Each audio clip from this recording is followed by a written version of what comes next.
तो बहरहाल हम लोग इसको कॉम्बिनेशन को इसलिए पढ़ रहे होते हैं कि हम लोगों ने प्रोबेबिलिटी डिस्ट्रीब्यूशन के बारे में पढ़ना है। प्रोबेबिलिटी डिस्ट्रीब्यूशंस जो होती है ना, ये दो तरह की हो सकती हैं। एक है जी डिस्क्रीट प्रोबेबिलिटी डिस्ट्रीब्यूशन और एक है कंटिन्यूअस प्रोबेबिलिटी डिस्ट्रीब्यूशन। जो डिस्क्रीट प्रोबेबिलिटी डिस्ट्रीब्यूशन होती है, इसमें जो डिफरेंट पॉसिबल आउटकम्स होते हैं इनके दरमियान में ब्रेक होती है। फॉर एग्जाम्पल, ये ऐसा डाटा सेट होता है जिसमें यहां तो 1 आएगा या 2 आएगा, 1 और 2 के दरमियान में कुछ नहीं आएगा। सही है ना जनाब? तो सबसे पहले जब कभी आपको कोई भी प्रोबेबिलिटी डिस्ट्रीब्यूशन का क्वेश्चन आए तो आपने अपने आप से ये पूछना है कि जनाब क्या ये डिस्क्रीट है या कंटिन्यूअस है। जो डिस्क्रीट प्रोबेबिलिटी डिस्ट्रीब्यूशन होती है उसमें फिर आपने अपने आप से दूसरा सवाल पूछना है कि क्या ये विद रिप्लेसमेंट है या विदाउट रिप्लेसमेंट। ठीक है ना जी? आप कुछ चीजें सिलेक्ट कर रहे हैं और सिलेक्शन करने के बाद आपने अपने आप से ये पूछना है कि वो जो सिलेक्शन है क्या उसमें जो आइटम एक दफा पहले सेलेक्ट किया था क्या उसके दोबारा सेलेक्ट होने के चांसेस हैं। If yes then that is a binomial distribution and if no then that is a hypergeometric distribution. ठीक है जी? तो पहली जो चीज आपने ज़हन में रखनी है वो ये है कि बाइनोमियल और हाइपरज्योमेट्रिक डिस्ट्रीब्यूशन के अंदर विद रिप्लेसमेंट है। अच्छा, पॉइसन डिस्ट्रीब्यूशन के अंदर भी विद रिप्लेसमेंट का ही कॉन्सेप्ट आता। ठीक है, लेकिन बाइनोमियल के अंदर जो दूसरी रिक्वायरमेंट है वो ये है कि number of experiments should be less than 20 and probability of success, जिसे हम पी कहते हैं, small P, that should be greater than 0.05। ये दोनों चीजें, ये दोनों रिक्वायरमेंट्स यहाँ पे फुलफिल होनी चाहिए, देन आप बाइनोमियल का फॉर्मूला लगा सकते हैं।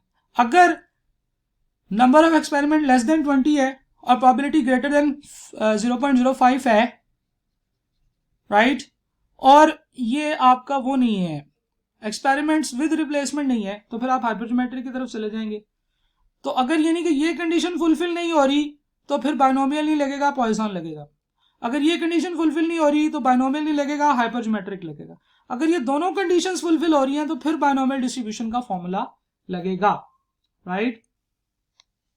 अच्छा, अब आगे हम देख लेते हैं। ये तो रिक्वायरमेंट हो गई कि कौन कौन सा फॉर्मूला कहाँ कहाँ पे लगेगा। इसमें हम लोग डिफरेंट पॉसिबल आउटकम्स और फॉर्मूला की बात करते हैं। देखें, बाइनोमियल का फॉर्मूला है जी n factorial over x factorial into n minus x. ये वही है जो अभी हम लोग बात कर रहे हैं कि ये होता है जी n c x, ये वो सारा का सारा लिखा हुआ है, p power x q power n minus X. अब यहाँ पे जो चीजें आपको नजर आ रही हैं वो 4 हैं। सबसे पहली चीज है n है जी नंबर ऑफ एक्सपेरिमेंट्स, आपने कोई एक्सपेरिमेंट कितनी दफा परफॉर्म किया, राइट।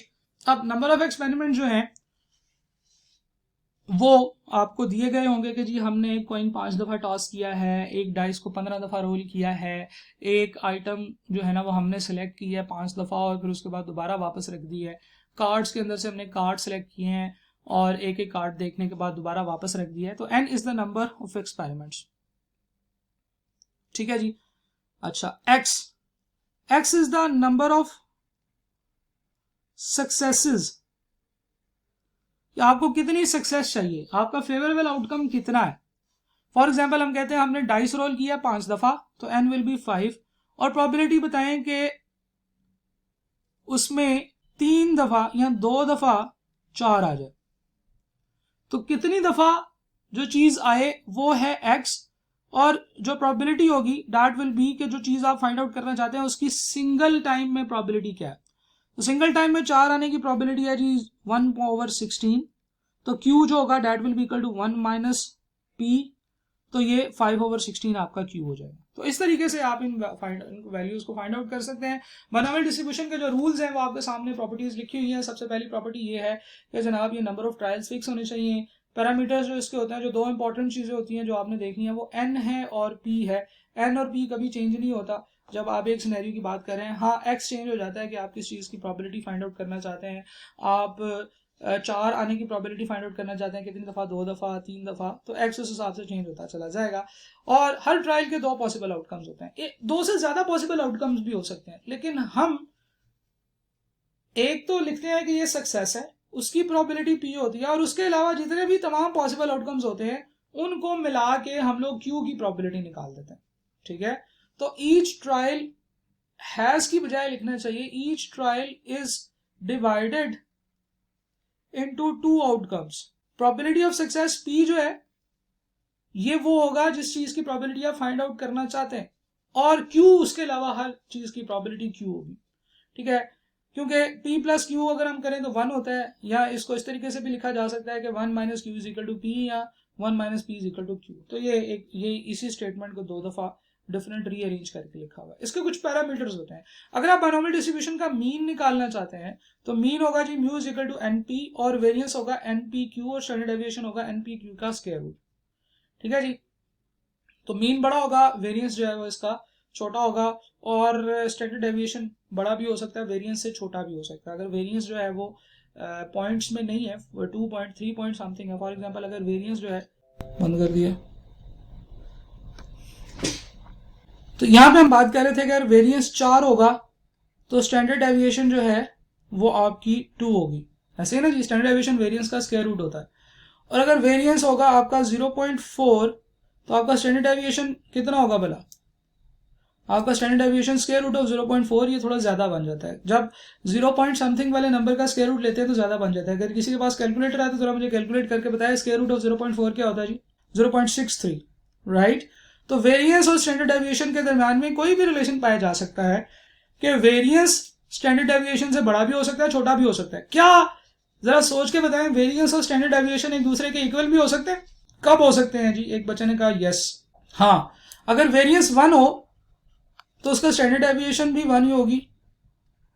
तो ऐसे भी हो सकता है। तो अगर आपको, मैंने एक जगह पे सवाल देखा था जिसमें उसने कहा हुआ था कि बाइनोमियल डिस्ट्रीब्यूशन के वेरिएंस और स्टैंडर्ड डेविएशन में क्या रिलेशनशिप होता है, तो एक बच्चे ने कहा, एक ऑप्शन दी कि वेरिएंस हमेशा स्टैंडर्ड डेविएशन से बड़ा होगा, दूसरे ने कहा वेरिएंस हमेशा स्टैंडर्ड डेविएशन से छोटा होगा, या एक था कि इनका कोई भी रिलेशनशिप हो सकता है। तो that was the correct answer, कि इनका कोई भी रिलेशनशिप हो सकता है। आगे चलते हैं जी, हम लोग बात करते हैं अगर P और Q आपस में बराबर हो तो ये जो इस तरह की डिस्ट्रीब्यूशन होती है ना, इसे हम सिमेट्रिकल डिस्ट्रीब्यूशन कहते हैं। और हमें पता है कि सिमेट्रिकल डिस्ट्रीब्यूशन के अंदर मीन, मीडियन और मोड एक दूसरे के बराबर होते हैं। ये बात हम लोगों ने चैप्टर 11-12 के अंदर भी पढ़ा कि जो डिस्ट्रीब्यूशन होती है वो नॉर्मली नॉर्मल होती है। ये बाइनोमियल डिस्ट्रीब्यूशन जो होती है ना, ये तब नॉर्मल होगी, ये तब सही होगी जब प्रोबेबिलिटी ऑफ सक्सेस 0.5 के इक्वल होगी, राइट। सिमिलरली अगर probability of success probability of failure से बड़ी है, यानी कि P 0.5 से बड़ा है, तो इस केस में ये नेगेटिवली सिक्योर डिस्ट्रीब्यूशन होगी। और ये वाली चीजें फिर डेफिनेटली आप लोगों ने याद करनी है, एग्जामिनर इन पॉइंट्स को क्वेश्चन में पूछ सकता है।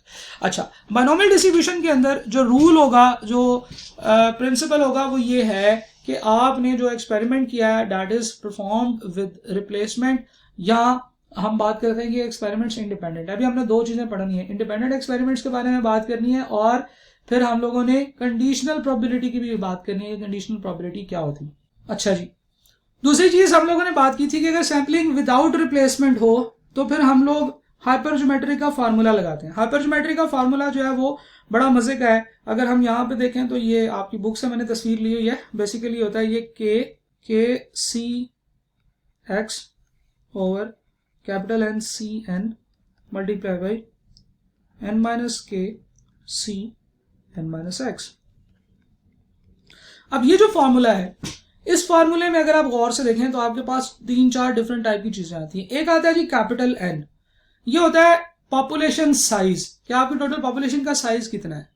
फिर आता है जी पॉपुलेशन के अंदर सक्सेस कितनी, ये आइटम्स के अंदर से आइटम सिलेक्ट करने की बात कर रहा होगा कि जी हमने सैंपल के तौर पे जनाब ट्रकों में से ट्रक सिलेक्ट किया है, CNG किटों में से एक CNG किट सिलेक्ट किया है, कार्ड के अंदर से कार्ड सिलेक्ट किए हैं 5 या 7। तो जो पहली दफा टोटल आपकी पॉपुलेशन है, सबसे फर्स्ट टाइम पहला एक्सपेरिमेंट परफॉर्म करने से पहले, वो आपकी N होगी, कैपिटल N।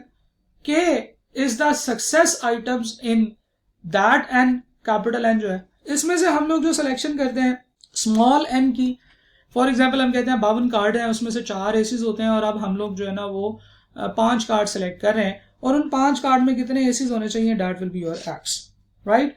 तो इस तरीके से हम लोग इसको फाइंड आउट करते हैं कि capital N is the population size, small n is the sample size, capital K is the population success, small x is the sample success, कि सैंपल में आपको कितनी सक्सेस चाहिए। तो इस तरीके से आप इस फॉर्मूला को अप्लाई करते हैं।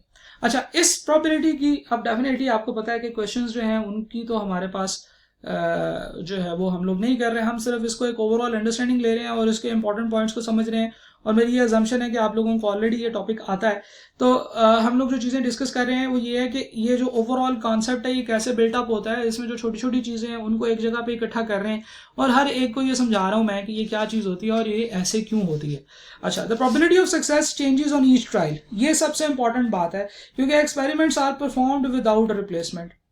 तो हर दफा प्रोबेबिलिटी ऑफ सक्सेस जो है ना वो चेंज हो रही होगी। अगर एग्जामिनर आपको कहता है अच्छा बताएं जी ये कैसी डिस्ट्रीब्यूशन है, या हम लोग सक्सेसिव एक्सपेरिमेंट्स परफॉर्म कर रहे हैं और प्रोबेबिलिटी ऑफ सक्सेस जो है वो चेंज होती चली जाती है हर एक्सपेरिमेंट के बाद, तो वो हाइपरज्योमेट्रिक होगी या बाइनोमियल होगी, तो हम कहेंगे वो हाइपरज्योमेट्रिक होगी। अगर वो कोई चेंज नहीं हो रही तो हम कहेंगे जी बाइनोमियल डिस्ट्रीब्यूशन है, राइट।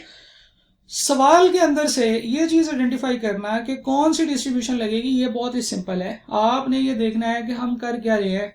अगर पॉसिबल आउटकम्स या पॉसिबल आंसर्स जो हैं वो डिस्क्रीट है तो आपके माइंड में ये वाली स्लाइड आ जानी चाहिए। फिर आपने अपने आप से दूसरा सवाल ये पूछना है कि जब हम एक के बाद दूसरा एक्सपेरिमेंट परफॉर्म करते हैं तो क्या जिस चीज की प्रोबेबिलिटी ऑफ सक्सेस हम फाइंड करना चाह रहे हैं उसकी प्रोबेबिलिटी चेंज होती है।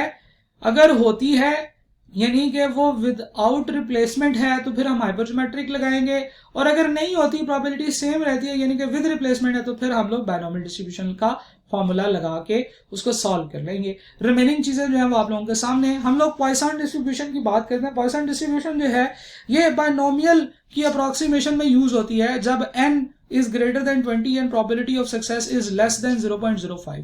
ये रेयर इवेंट्स की प्रोबेबिलिटी भी हम इसे कह सकते हैं कि probability to find out the formula to find out the probability of rare events क्या होगा जी, पॉइसन डिस्ट्रीब्यूशन होगी। इसमें एक और चीज होती है जिसे हम कहते हैं टाइम ट्रायल्स, कि जनाब एक स्पेसिफिक टाइम पीरियड के लिए कितनी दफा उसमें एक चीज के अकर होने की प्रोबेबिलिटी है, यानी कि उसमें कोई टाइम पीरियड का जिक्र होगा और टाइम पीरियड की एवरेज दे दी गई होगी। और फॉर्मूला में ये देखें ये जो लैम्डा लिखा हुआ है दैट मीन्स के ये मीन है और मीन का फॉर्मूला n इंटू पी होता है।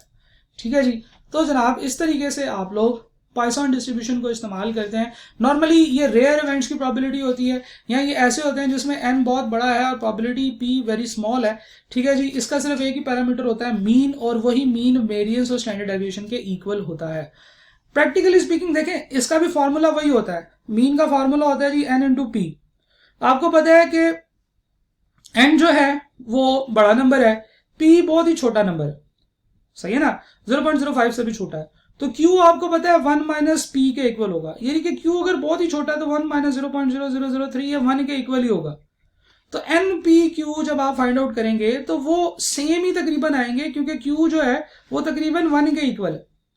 तो इसलिए हम कहते हैं कि जनाब बाइनोमियल पॉइसन डिस्ट्रीब्यूशन के अंदर जो मीन है वही वेरिएंस और वही जो है ना वो मीन और वेरिएंस सेम होता है। स्टैंडर्ड डेविएशन तो सेम नहीं होता, मीन और वेरिएंस जो है वो सेम होता है। ठीक है जी। स्टैंडर्ड डेविएशन वेरिएंस का स्क्वायर रूट लेके आ जाएगा, right. So this was the formula of discrete probability distribution, जिसमें प्रोबेबिलिटी हम लोग उन आइटम्स की फाइंड कर रहे हैं जिनमें पॉसिबल आउटकम्स के दरमियान में ब्रेक है, गैप है।